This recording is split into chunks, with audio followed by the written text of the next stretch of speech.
काह बिगाड़ करे जग तेरो।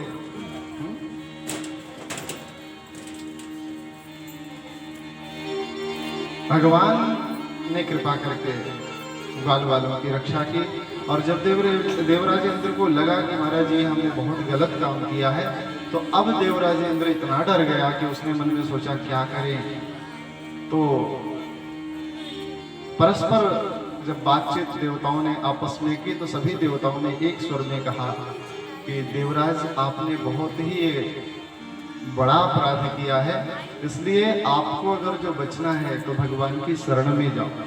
देवराज को भी अपनी गलती का एहसास हुआ। आज देवराज को लगा कि हमने तो बहुत बड़ी गलती की है और इस गलती का दंड मुझे कन्हैया देंगे। अब दंड से बचने के लिए क्या करें? तो बोले कुछ ऐसी सेवा की जाए या किसी ऐसे व्यक्ति को साथ में ले जाया जाए जिससे कि गोपाल प्रसन्न हो जाएं और मुझे किसी भी प्रकार का दंड न मिले, मैं उस दंड से बच जाऊं। तो मानो देवराज इंद्र डर करके गो माता के पास गए।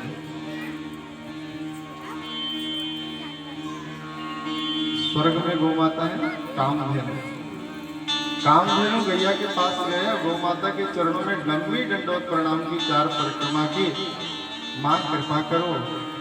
माता ने समझ लिया, वो देवराज इंद्र की भावना समझ ली। हाँ मां, आपने ठीक समझा, अपराध तो मैंने किया है, परंतु मुझे ऐसा विश्वास है कि गोपाल आपसे विशेष प्रेम करते हैं। भगवान ने ये जो गोवर्धन लीला की है, इस गोवर्धन लीला करने का भगवान का जो उद्देश्य था वो मात्र एक ही था। प्रेम से बोलो राधे। बहुत ध्यान से सुनने की बात है, परस्पर वार्तालाप न करें।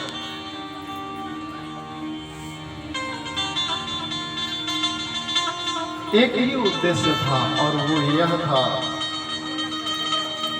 कि किस प्रकार से गौओं का संवर्धन हो। कि भगवान का जो है इस धरा पे आगमन होता है तो विप्रधेनु सुर संतहित लीन मनुज अवतार निज इच्छा निरमित तनु माया गुण निर्मित तनु माया गुण भगवान का अवतरण होता है तो बस विप्रधेनु सुर संतहित,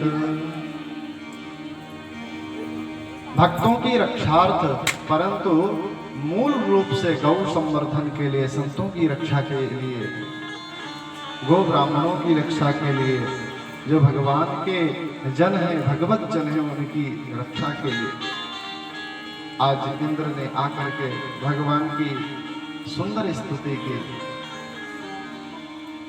माता प्रसन्न हुई, गो माता ने कहा कि बिल्कुल हम चढ़ेंगे। और देवराज इंद्र ने आगे आगे गो माता को कर लिया कि गोपाल आगे गो माता को देख करके, अगर जो किसी को क्रोध करना भी होता है ना, तो आगे अगर जो उसके प्रेमी को ले जाओ, तो प्रेमी यदि आ जाए, जिसको हम ज्यादा प्रेम करते हैं, वो सामने दिख जाए तो बड़े से बड़ा क्रोध भी ठंडा पड़ जाता है, शांत हो जाता है। आज गो माता को देख करके गोपाल मुस्कुरा दिए, हमारे गिरधारी प्रभु मुस्कुरा बैठे। और जहां गोपाल का मुस्कुराना हुआ, उसी समय देवराज ने बड़ी सुंदर स्तुति की कि विशुद्ध सत्वम तव धाम शांतम तपोमयं त्वस्तरजस्तमस्कम् मायामयोऽयं गुणसम्प्रवाहो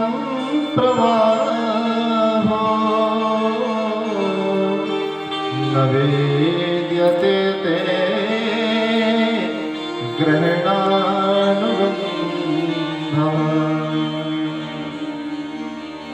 मायामयोऽयं ग्रहणानुबन्धः, आपकी इस माया के बंधन में तो समस्त जीव बंधा हुआ है। हे नाथ, विमोहितोयम तब मानिदाय। आपकी माया से तो ब्रह्मादिक व्यामोहित हो गए, तो मैं तो सरकार में तो बहुत छोटा हूं। देवराज इंद्र ने मानो अपनी गलती स्वीकार करके यहाँ बड़ा सुंदर सुखदेव जी महाराज दर्शन कराते हैं। देखो राजर्षि परीक्षित, अगर जो जीवन में कभी कोई गलती हो जाए ना, तो गलती करने के बाद में फिर क्षमा याचना करने में कभी भी पीछे नहीं हटना चाहिए। क्षमा मांगो तो भरपूर अच्छी तरीके से, और हर प्रकार की गलती को स्वीकार कर लेना। भगवान के सामने भगवान कहते हैं कि जीव इतना पाप कर्म कर नहीं सकता, इतने अपराध कर नहीं सकता जितनी भगवान के अंदर सामर्थ्य है क्षमा करने की। क्षमाशीलता उनमें इतनी भरी है, क्षमाशीलता उनमें इतनी भरी है, ये स्वभाव कोई जानता नहीं। क्षमाशीलता, परंतु ये क्षमाशीलता का दर्शन जब भी होगा, सन्मुख हो जीव मोहित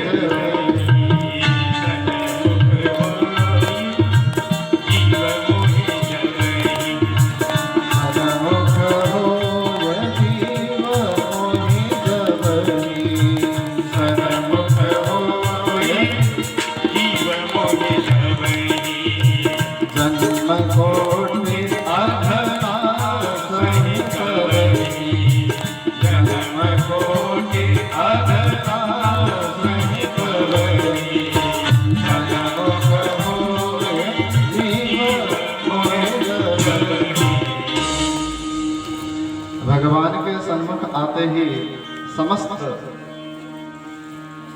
बोले भक्तवत्सल भगवान की जय, समस्त पापों से जीव मुक्त हो जाता है।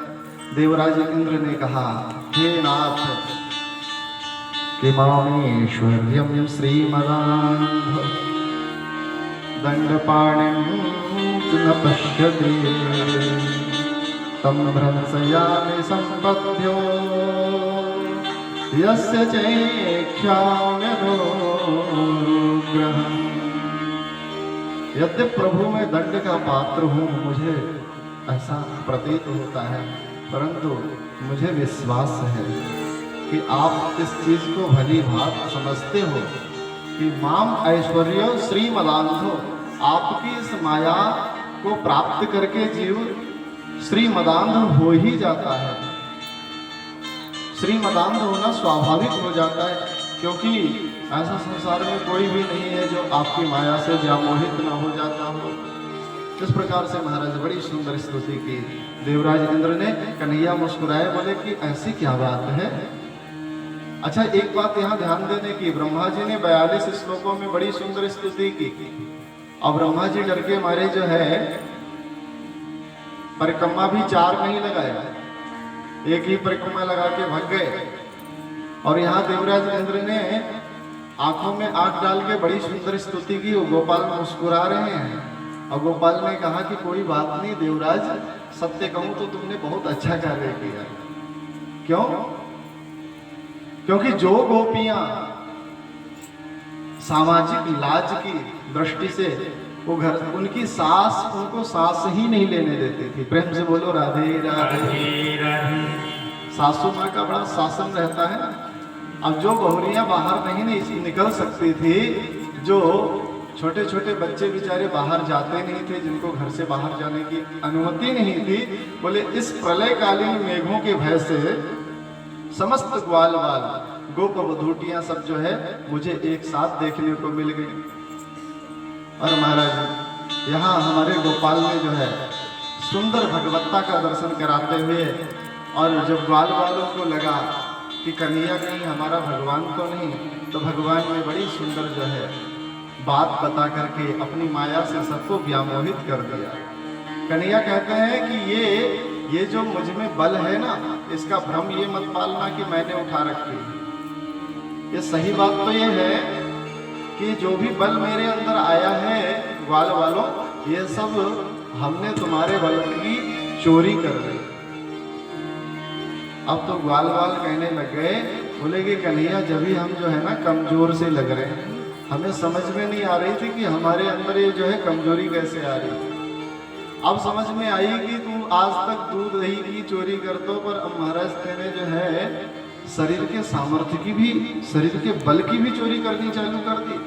कन्हैया मुस्कुराए और कन्हैया ने बड़ी सुंदर बात कही कि कछु माखन को बल बढ़ो, कछु गोपन करी सहाय, श्री राधे जू की कृपा सो मैंने गिरवर लियो उठा। श्री राधे जू की कृपा सो मैंने गिरवर लियो। बोले राधा रानी की जय। बड़ी सुंदर लीला का यहाँ पे दर्शन। गोविंद की 7 परिक्रमा लगाई देवराज इंद्र ने। देवराज को भगवान ने आशीष प्रदान करके और दोबारा ऐसी न गलती करने की आज्ञा प्रदान की कि अब ऐसी आगे चल के गलती मत करना। देवराज इंद्र बोला प्रभु अब खाई सो खाई, आगे राम दुहाई, आगे ऐसी गलती नहीं करूंगा। और आगे श्री सुखदेव जी महाराज वर्णन करते हुए कहते हैं कि इंद्र की क्षमा याचना महाराज के बाद में गोपाल ने जो है जब पुनः गिरिराज जी को यथावत उसी स्थान पे स्थापित कर दिया। भगवान अपि तम शैलम स्वस्थाने पूर्ववत प्रभु, भगवान ने पूर्ववत उस गिरिराज जी को वहीं पे स्थापित कर दिया। पश्यताम सर्वभूतानां स्थापयामास लीलया। बोलते हैं जितने भी देखने वाले ग्वाल बाल थे सबको बड़ा आश्चर्य लगा कि कन्हैया ने कितनी आसानी से उठाया था, जितनी आसानी से उठाया था उससे अधिक आसानी से इसको आराम से रख दिया। और इसके बाद में बड़ी सुंदर जो है कथा आती है कि एक बार नंद बाबा जो है एकादशी का पारायण करने के बाद में, एकादशी का पारायण द्वादशी में होता है, एकादशी कल है, कल एकादशी यहाँ भी है, प्रेम से बोलो राधे राधे। और आप सबको मेरा कहना है कि कल भैया आप सब जो है ना, जो लोग बीमार ना हो, जिनको औषधि ना लेनी पड़ती हो, जो शरीर से असमर्थ ना हो, ठाकुर जी ने यदि सामर्थ्य दी हो तो एकादशी का व्रत आप सब करना। सब एकादशी का व्रत सबको करना ही चाहिए। क्यों? क्योंकि पता है हमारे द्वारा कोई जब तक व्रत नियम दान पुण्य नहीं हो पाते ना, हम सब इतना सत्कर्म कर ही नहीं पाते, तो इसलिए ये बहुत सर्वोत्तम साधन है। और भागवत मानो यहाँ संदेश जब कन्हैया के पिताजी रह रहे हैं एकादशी, तो हम सबन की भैया कहा बात है कि एकादश्याम निराहारः समरभ्यर्ष्य जनार्दनम् स्नातुं नन्दस्तु कालिन्द्यां द्वादश्यां जलमादिशत।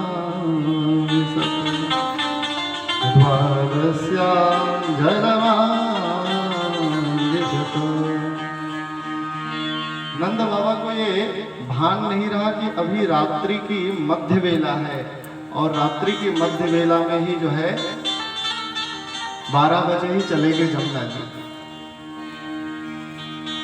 और 12 बजे जब गए जमुना जी स्नान करने के लिए, तो वरुण के देव दूत जो थे, वरुण के दूत बाबा को पकड़ के वरुण लोक ले गए। यहाँ ग्वाल बाल जब सुबह उठे तो उन्होंने महाराज जब अपने बाबा को नहीं देखा तो महाराज आश्चर्यचकित हो गए। सब ग्वाल वालों ने महाराज मनसुखा तनसुखा श्री रामा श्री वत्सल महाराज जितने भी ग्वाल बाल थे सब आए, बोले कन्हैया कन्हैया बाबा नहीं दिख रहे, बाबा कहाँ है? महाराज बाबू दादा भी आ गए, बोले कि हम तो देख करके आए, बाबा तो घर में है ही नहीं, बाबा कहाँ गए? सो महाराज बाबा की खोज में सब सर्वत्र इधर यत्र तत्र सर्वत्र सब महाराज जो है पृथक पृथक जागे देखने के लिए कि बाबा कहाँ है।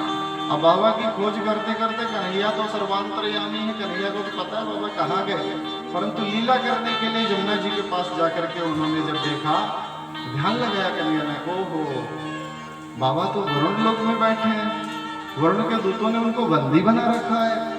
सो कन्हैया तुरंत जो है ना जमुना जी के अंदर छलांग लगा करके सीधे वरुण लोक पहुंच गए। और महाराज जब वरुण लोक में कन्हैया को वरुण ने देखा, सो महाराज अपने सिंहासन से खड़ा होकर के और लंबी दंडवत मार करके प्रणाम करने लग गया कि अद्य में निवृतो देहो दैवार्थोऽधिगतः प्रभो त्वत्पाद भजो भगवन् नवापुः परमध्वनः।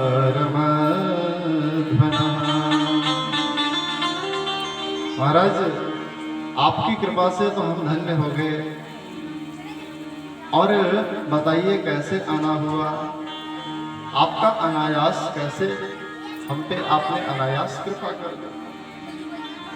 भगवान के नेत्र जो है ना बड़े चंचल हैं, चपल है ना। बांके बिहारी के नेत्र कैसे हैं? बड़े चंचल हैं, और चंचल नेत्र यदि और चंचल हो जाएं तो उनकी स्थिति क्या होगी। आज कन्हैया के नेत्र चारों तरफ अपने बाबा का दर्शन कर रहे हैं, बाबा किधर है। और जब महाराज दृष्टिपात किया तो वरुण देवता का जो सिंहासन था उसके ही बगल में बाबा जो है बंदी बनाए बैठे हुए थे। कन्हैया ने कहा कि वरुण देवता तुम मेरी पूजा बाद में करना, पहले मेरे बाबा को मुक्त करो।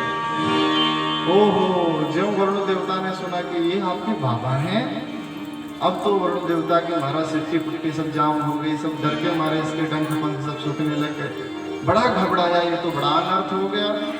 और महाराज अपने आप सब कहने लग गया, बोला कि महाराज मेरे को बिल्कुल नहीं पता था, मुझे प्रभु माफ करो।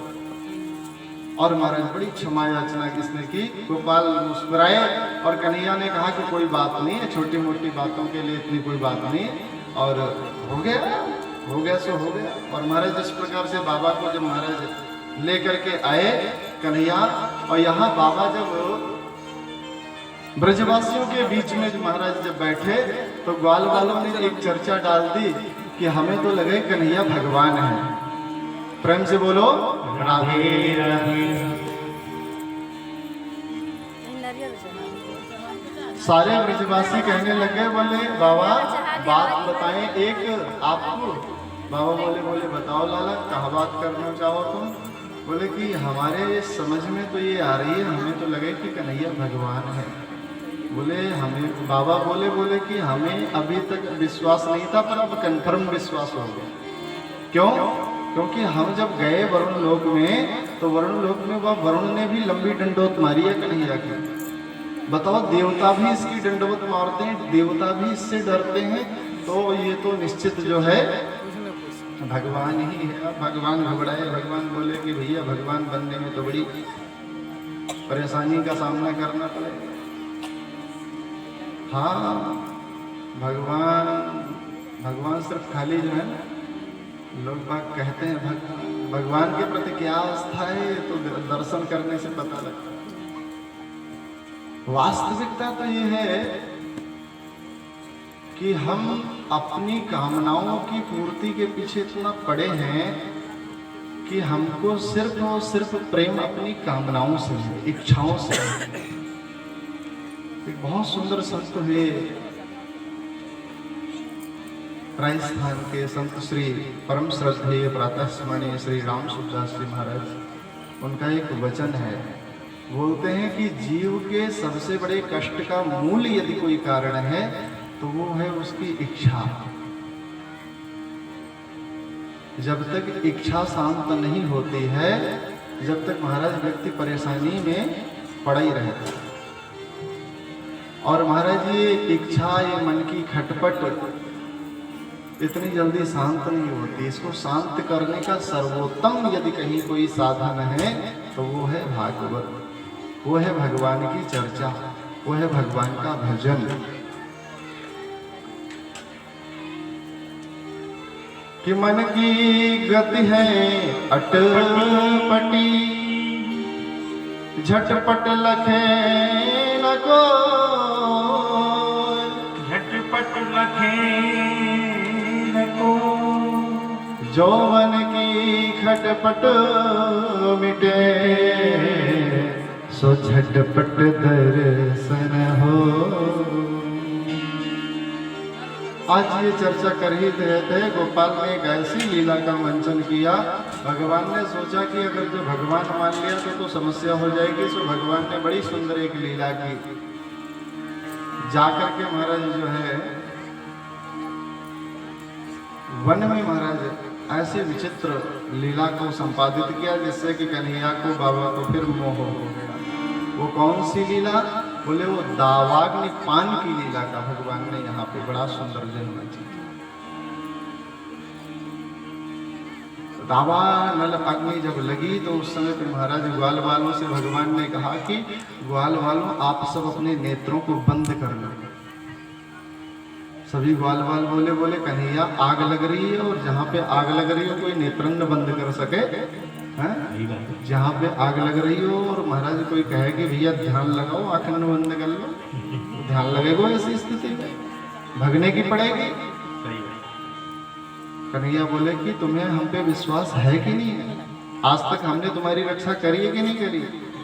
ग्वाल वाल बोले कि बिल्कुल करिए साहब, आपने ही रक्षा करी है। गोपान गोकुल रक्षायाम निरूप्य मथुराम कहता है, ऐसे बाबा ने ग्वाल वालों के रक्षा तो गोकुल के लिए छोड़ के महाराज मथुरा गमन किया था कंस को कर देने के लिए। आपने जन्मोत्सव के दिन सुनी ना? उसी प्रकार से कन्हैया का जब से जन्म हुआ है, जब से आज तक ग्वाल वालों की रक्षा कौन करता आ रहा? कंस के दूतों से भगवान ही रक्षा करते आ रहे। तो भगवान ने बड़ी सुंदर जो यहाँ पे नेत्र बंद कराने के बाद में सबको महाराज ऐसा व्यामोहित किया और उस दावा नल अग्नि का पान कर लिया भगवान ने।